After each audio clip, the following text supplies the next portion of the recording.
Only 1/3 is left. సరే ఏదైనా కానీ ఏదైతుందో రైతాంగానికి ఏ విధమైన అసౌకర్యం అనుకూలకుండా ధాన్యం సేకరణ పట్ల రైతుకు అండగా నిలబడే విధంగా అట్లాగే చెల్లింపులు కూడా ఏదైతుందో 48 hours లోపల చెల్లింపులు చేయడం జరుగుతుంది. 48 hours.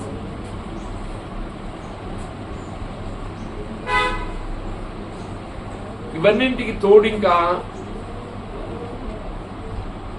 తెలంగాణ రాష్ట్రం ఏర్పడినప్పటి నుండి కూడా ఈ 10 సంవత్సరాల కాలంలో 11 సంవత్సరాల కాలంలో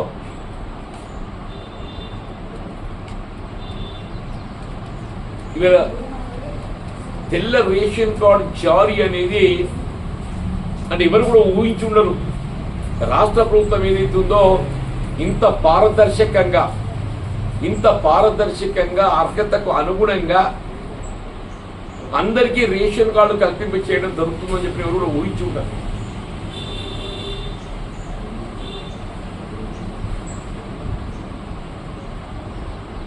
అంటే వాస్తవంగా కేంద్ర ప్రభుత్వము మన తెలంగాణ రాష్ట్రానికి అనుమతించినటువంటి రేషన్ కార్డు సంఖ్య 55 లక్షలే. 1.91 సంఖ్య. అది ఆల్రెడీ రెట్టింపు అయిపోయింది.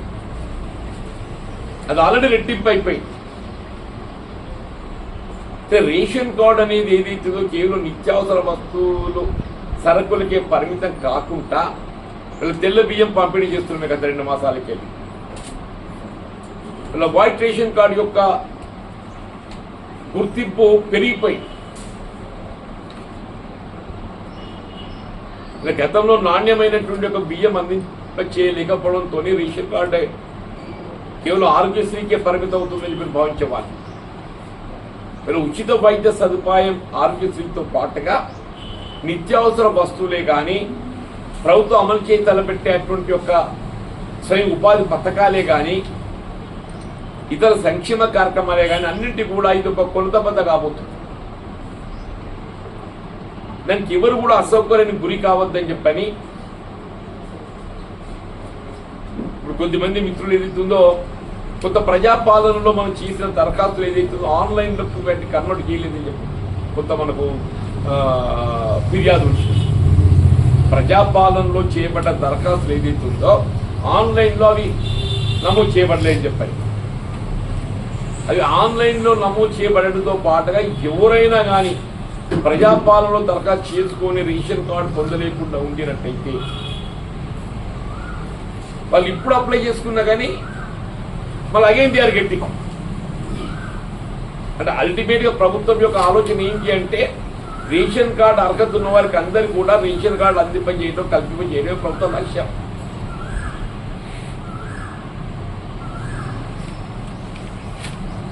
అది ప్రజాపాలన దరఖాస్తు చేసుకున్న వాళ్ళ, ఆన్లైన్లో అప్లై చేసుకున్న వాళ్ళ, ఆఫ్లైన్ అప్లై చేసుకున్న వాళ్ళ, లెట్ దెమ్ ఎనీబడి. ఇక్కడేంటి అర్హత ప్రధానం. అర్హతకు అనుగుణంగా పారదర్శకంగా అందరికి రేషన్ కార్డు కల్పించాలనే సంకల్పంతో వాళ్ళ ప్రభుత్వం ముందుకు పోతుందని చెప్పండి. One must appreciate it. నేను అనుకోవడం మొత్తం దేశంలో ఏ రాష్ట్రంలో కూడా ఇంత సులువుగా అంటే ఆయన ఉమ్మడి రాష్ట్రంలో రాజశేఖర్ గారు ముఖ్యమంత్రి ఉండగా it was a continuous programme. ఉమ్మడి రాష్ట్రంలో ఏదైతుందో రాజశేఖర్ గారు ముఖ్యమంత్రి ఉండగా రేషన్ కార్డు జారీ అనేది it was a continuous programme. ఏర్పడ్డ తదుపరి ఈ లాస్ట్ 1.5 year దాదాపు 18 మాసాలు గడుస్తున్నది. ఈ 18 మాసాలలో గత టీఆర్ఎస్ ప్రభుత్వం అమలు చేసినటువంటి ఒక సంక్షేమ కార్యక్రమాలన్నీ కొనసాగిస్తూ వాటికి అదనంగా మహిళా సంక్షేమానికి సంబంధించి ఉచిత రవాణానే కానీ 200 యూనిట్ల వరకు గృహ అవసరాలకు ఉచిత విద్యుత్ సౌకర్యమే కానీ 500 రూపాయలకే కుకింగ్ గ్యాస్ సిలిండర్ సౌకర్యం కానీ మహిళా సంక్షేమంతో పాటుగా ఇలా రైతాంగం, రైతు కూలీలు, నిరుపేద వర్గాలకు సంబంధించి కూడా ఇవాళ రుణమాఫీ, ఇవాళ దేశంలో ఈనాడు ఏదైతుందో ఏ రాజకీయ పార్టీ కూడా రుణమాఫీ గురించి ప్రస్తావిస్తలేదు.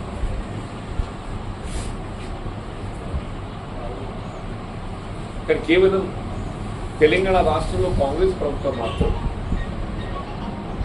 వీళ్ళ 21,000 కోట్ల బడ్జెట్తో ఏదైతుందో రుణమాఫీ అమలుకు సంకల్పించటం, అట్లాగే రైతు కూలీలకు సంబంధించి కూడా ఇందిరమ్మ ఆత్మీయ భరోసా, ఈ ఇందిరమ్మ ఆత్మీయ భరోసా కూడా ఇక్కడ లేదు అమల్లో. ఇందిరమ్మ ఆత్మీయ భరోసాతో పాటు కూడా ముఖ్యంగా రైతాంగానికి సంబంధించిన ధాన్యం సేకరణ, వాస్తవంగా ధాన్యం సేకరణ ఉమ్మడి రాష్ట్రంలో అప్పుడు వైఎస్ రాజశేఖర రెడ్డి గారు ముఖ్యమంత్రి ఉండగా ఈ కల్లంకాల వర్గతోకే విధానం, మన కల్తీ లేదు, హమాలి లేదు, రవాణా ఛార్జీ లేదు, ఈ విధమైనటువంటి ఒక భారం లేకుండా ఏదైతే కల్లంకాల వర్గతోకే విధానాన్ని అమలు తేవడం జరిగిందో అది ఈరోజు రైతాంగానికి ఏ విధమైనటువంటి ఒక అసౌకర్యం లేకుండా, ఇవాళ నేను నిన్న పత్రికలు గమనించాను, టీఆర్ఎస్ నాయకులు ఏదైతున్నదో ధాన్యం సేకరణకు సంబంధించి ప్రభుత్వం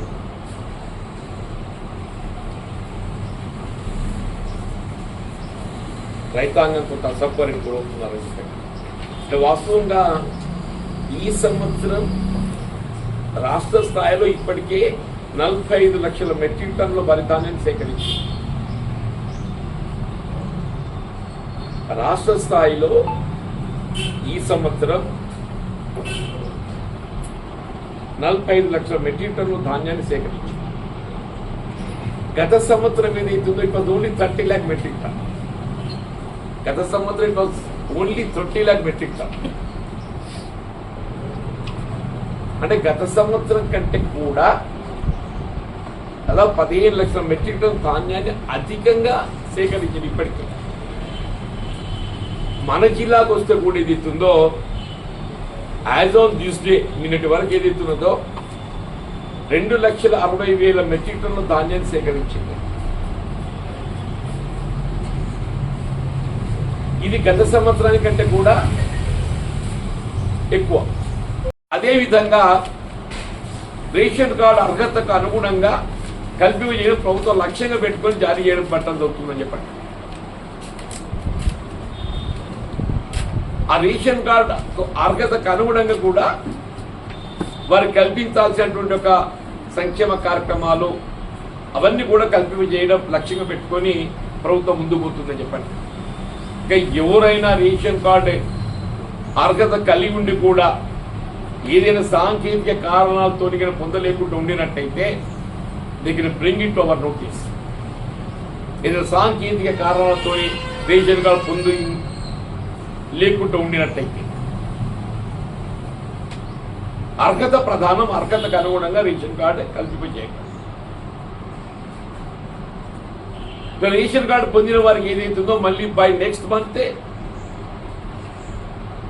వాళ్ళు నిత్యావసర వస్తువులు ఏదైతుందో పొందబోతుంది. అది ఇన్నోవేటివ్. ఒకవైపు ఏదో ప్రభుత్వం ఇంత పారదర్శకంగా ఇన్ని కార్యక్రమం అమలు చేస్తుంటే మ్యాంగో మార్కెట్లో ఏదైతుందో మేము గతంలో కూడా నేను జిల్లా కలెక్టర్ గారి దృష్టి తీసుకెళ్ళినా, మీడియా దృష్టి కూడా తీసుకొచ్చింది. ఇట్లా వాస్తవంగా చికిత్సలు ఏదైతుందో అప్పుడు ఉమ్మడి రాష్ట్రంలో రఘువీరారెడ్డి గారు వ్యవసాయ శాఖ మంత్రులు, రాజశేఖర గారు ముఖ్యమంత్రిగా 25 ఎకరాలు ఏదైతుందో ప్రత్యేకంగా మ్యాంగో మార్కెట్ కేటాయింపు చేసి రైతుకు ఏదైతుందో మార్కెట్ ట్రేడింగ్ లోపల మనం ఏ నాగపూర్కో లేకుంటే ఇతర ప్రాంతాలకు, సుదూర ప్రాంతాలకు పోయే అవసరం లేకుండా జగిత్యాల్లో మనం మార్కెట్ సౌకర్యాలు ఏర్పాటు చేసినాం అప్పుడు ఆనాడు. The only purpose is to facilitate the farmer. రైతుకు సౌకర్యం కల్పించాలనే భావనతోని ఈ మ్యాంగో మార్కెట్ ఏర్పాటు చేసినవి. కూలీలు కూడా ఉపాధి అవకాశం, ట్రేడర్స్ కూడా కొంతమేరకు ఏదైతుందో ట్రేడింగ్ ద్వారా ఏదైతుందో వారికి ఉపాధి అవకాశం. ఇప్పుడు ఏమైపోయి చివరికి వచ్చేవరకల్లా రైతు నలిగిపోతున్నాడు. చివరికి వచ్చిన రైతు నలిగిపోతున్నాడు.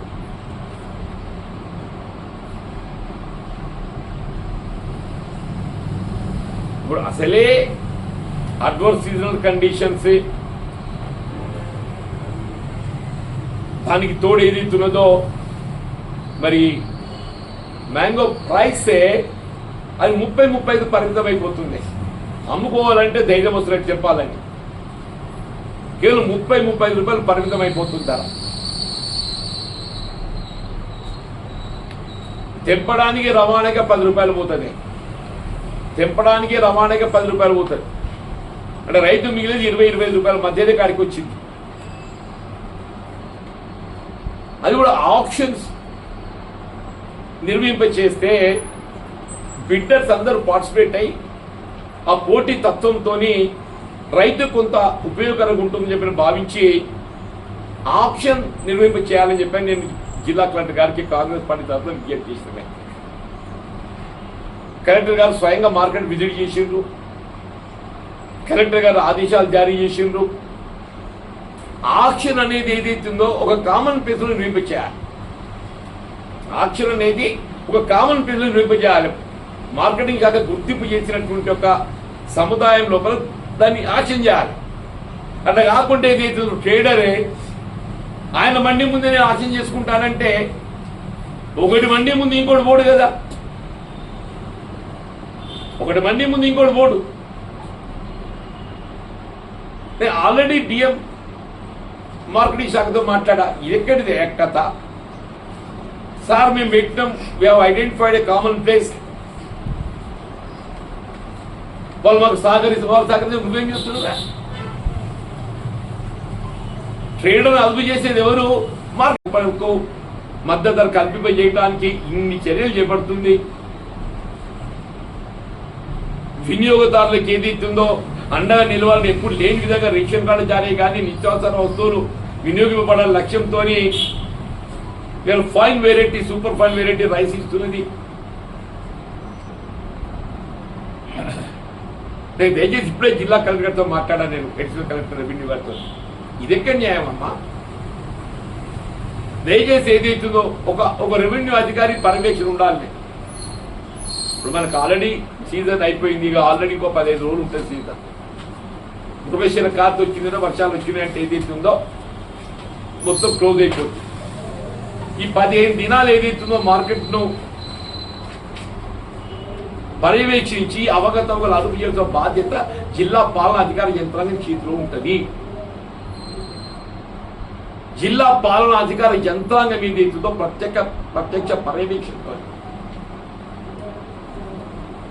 స్పెషల్గా ఏదైతుందో ఒక రెవెన్యూ అధికారిని డిప్యూటీ చేయండి, ఆర్డీఓ గారిని. హెడ్ క్వార్టర్లు ఉన్నది, ఒక గంట సమయం వెచ్చిస్తే అయిపోతుంది మొత్తం, దాని ట్రేడింగ్ అంతా అయిపోతుంది. గంట లోపల మొత్తం ట్రేడింగ్ అయిపోతుంది.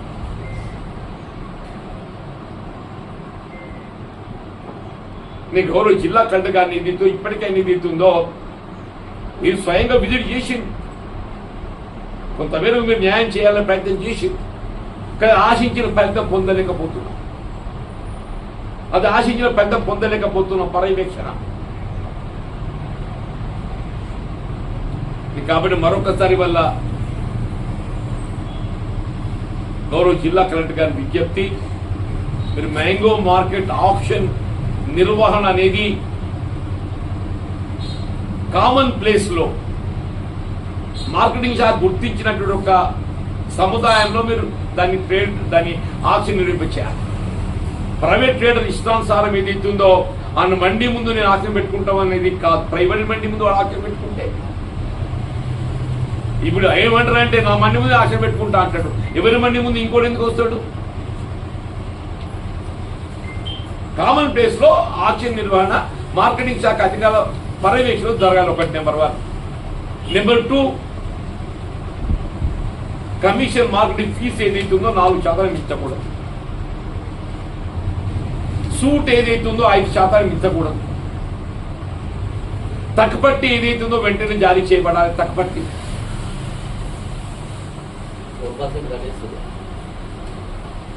నిర్లప్తత, నిర్లక్ష్యం, యువర్ కొల్యూషన్.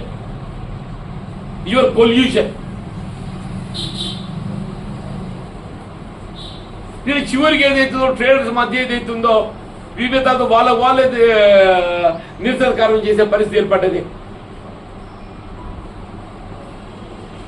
కామన్ ప్లేస్ గుర్తింపు చేసి ఆ కామన్ ప్లేస్ లో మార్కెటింగ్ శాఖ ఆధ్వర్యంలో మీరు ఆక్షన్ చేయాలి. అట్లా కాకుండా ఇది ఎవరి దుకాణంలో వాడే నేను టెండర్ పెట్టుకుంటా అంటే నువ్వెందుకే ఇక. ఇప్పుడు మార్కెటింగ్ ఫీజు ఏదైతుందో ₹4 దానికి నిర్దిష్టంగా పేర్కొనబడ్డది. ఆక్షన్లో ఏదైతుందో వాళ్ళు దే ఆర్ కలెక్టింగ్ ₹10.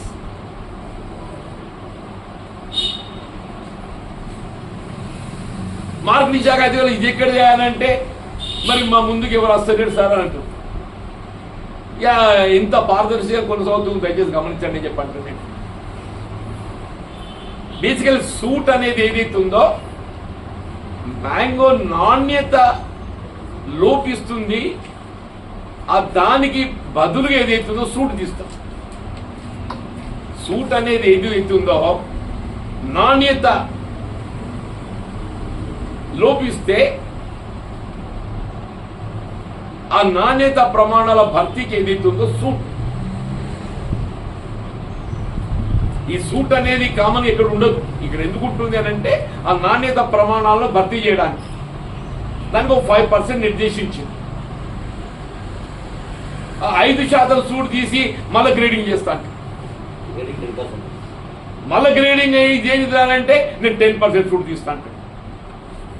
ఇప్పుడు జెక్చల్ మార్కులు ఏమడుతుందంటే 4% కమిషన్ స్థానే 10% కమిషన్, 5% సూట్ స్థానే 10% సూట్. ఆక్షన్ నిర్వహణ అనేది ఏదైతుందో మార్కెటింగ్ శాఖ ఆధ్వర్యంలో కొనసాగాలి. మార్కెటింగ్ శాఖ సంబంధం లేకుండా ఏదైతుందో వాళ్ళే ట్రేడర్స్ అట్ట ఆక్షన్ చేసుకుంటారట. వాళ్ళు డీటెయిల్స్ ఏదైతుందో మార్కెటింగ్ శాఖ ఇస్తే ఇది వీళ్ళు ఇక్కడ దాన్ని రికార్డుకు నమోదు చేస్తారు. దీని వాట్ ఈస్ ఇట్, ఏం జరుగుతుంది ఏంటి? జిల్లా కలెక్టర్ గారు స్వయంగా మార్కెట్ విజిట్ చేసిన తదుపరి కూడా వీళ్ళు మ్యాంగో మార్కెట్లో అవకతవకలు కంట్రోల్ కావటం లేదు అంటే మరి ఓవే ప్రభుత్వం ఏదైతుందో రైతాంగం ఏ పరిస్థితులు కూడా మద్దతు ధర కల్పనకు మద్దతు అధికార ప్రభుత్వ దృష్టి తీసుకెళ్తున్నారు. బాబు your right, I'm not disputing with you. మీతో నేను విభేదిస్తున్నాను బాబు. వీళ్ళ మా లాంటి వాళ్ళం ఏదైతున్నదో మేము పత్రికాముఖంగా దీన్ని మాట్లాడే పరిస్థితి ఏర్పడ్డది అని చెప్పారంటే మేము రైతాంగానికి ఎంత న్యాయం జరగాలి. ప్రభుత్వం ఇంత కమిటెడ్ పనిచేస్తుంది. ప్రభుత్వం కమిటెడ్ పనిచేసి డే టు డే రివ్యూ అవుతుంది. సీఎం గారు ఏదైతుందో ముఖ్యమంత్రి గారు డే టు డే రివ్యూ చేస్తుంది.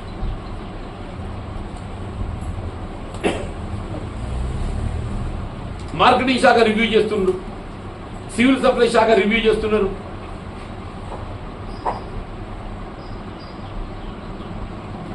అయినా మార్కెటింగ్ అధికారుల్లో చలనం లేకపోవడం దురదృష్టం అని చెప్పి అంటున్నాం. మార్కెటింగ్ శాఖ అధికారుల్లో చలనం లేకపోవడం దురదృష్టకరం అని చెప్పి అంటున్నాం. ఇప్పటికైనా ఏదైతుందో ఆర్డీఓ గారిని ఏదైతుందో ప్రత్యేకంగా ఒక 15 రోజులు వారి విధులు ఈ మ్యాంగో ట్రేడింగ్ నిర్వహణపై అజమాయిషీ పర్యవేక్షణను గమనించే విధంగా వారికి బాధ్యత అప్పగించాలని చెప్పి కూడా మీరు చెప్పింది.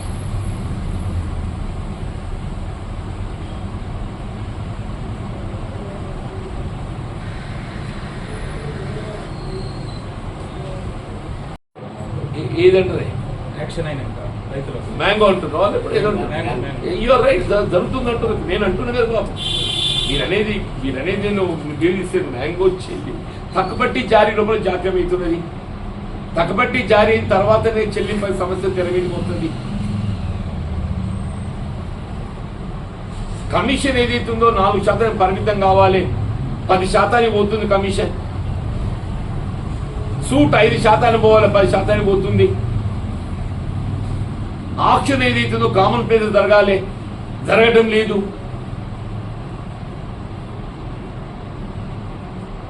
మన జగిత్యాలో మార్కెట్ కోరుకుంది ఇందుకేనా అనిపిస్తుంది. అప్పుడప్పుడు బాధ కలుగుతుందని చెప్పట్టు నేను అలాగే చెల్గేలు ఏదైతుందో మన వాలంటరీ ప్రదర్శన క్షేత్రం కేటాం చేయబడ్డ స్థలాలు ఏదైతుందో చెల్గేలు గ్రామంలో అందరూ కూడా మ్యాంగో మార్కెట్ ఏర్పాటు చేస్తే మాకు కూలీ లభిస్తుంది. ఇక్కడ మ్యాంగో మార్కెట్ ఏర్పాటు చేయాలని చెల్గేలు వాస్తవ్యులు కోరుకోవడం. జగిత్యాల డివిజన్ కేంద్రం కాబట్టి ఏదైతున్నదో 25 ఎకరాలు ఏక సముదాయం. ఇంత చేస్తే ఏదైతుందో అది వీళ్ళ ట్రేడర్స్గా బాధ్యత తప్పు చెప్పినట్టు అయిపోయిన తర్వాత ప్రభుత్వం ఎందుకు, మార్కెటింగ్ శాఖ ఎందుకు?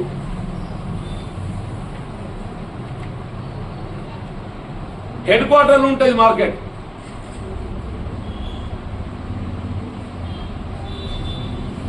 ఇప్పటికైనా గౌరవ జిల్లా కలెక్టర్ గారు ఏదైతుందో వారు గేవ్ హిస్ అటెన్షన్, వారు ఒకసారి విజిట్ చేసారు.